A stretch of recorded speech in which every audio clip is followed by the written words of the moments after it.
Hi viewers, আসসালামু আলাইকুম। কেমন আছো সবাই? দেখতে পাচ্ছ এখানে অনেক মশলা রয়েছে টেবিলে। তো আমরা আছি এখানে বিরিয়ানি পাকাবো, তো সে কারণে মশলাগুলো এখানে আমরা নিয়েছি।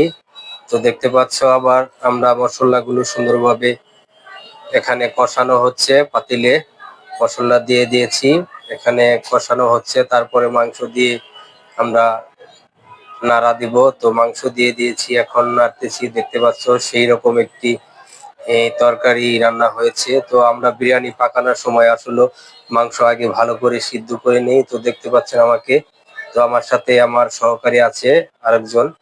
তো আজকে তিহারি পাক হচ্ছে, তো সবারকে দাওয়াত রইলো, তিহারি চলে আসবেন।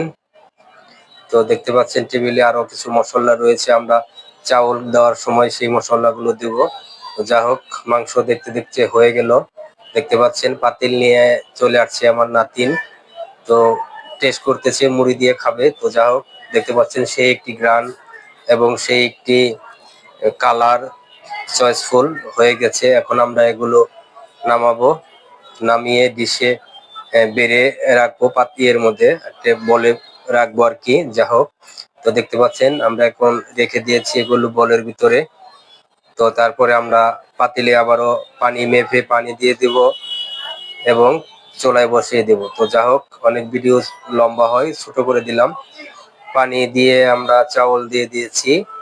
তো এখন আমরা মাংসগুলো আবার এর ভিতরে দিয়ে দিব, তারপরে একসাথে মিক্স হয়ে যাবে।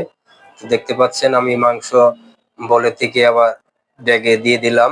তো আসলে ভিডিও কেমন লেগেছে আপনাদের কাছে? ভালো লাগলে লাইক কমেন্ট শেয়ার করবেন, আমাদের পাশে থাকবেন সবাই।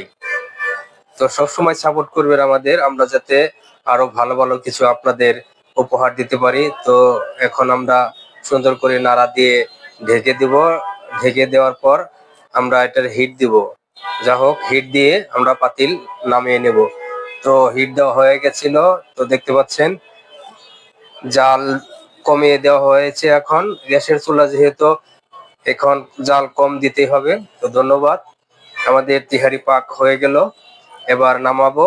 খাবার দাওয়ারের সবাইকে আবারও শুভেচ্ছা। দেখতে পাচ্ছেন সুন্দর। তো যা হোক, আমাদের বিরিয়ানি হয়ে গেছে, সবার দাওয়াত।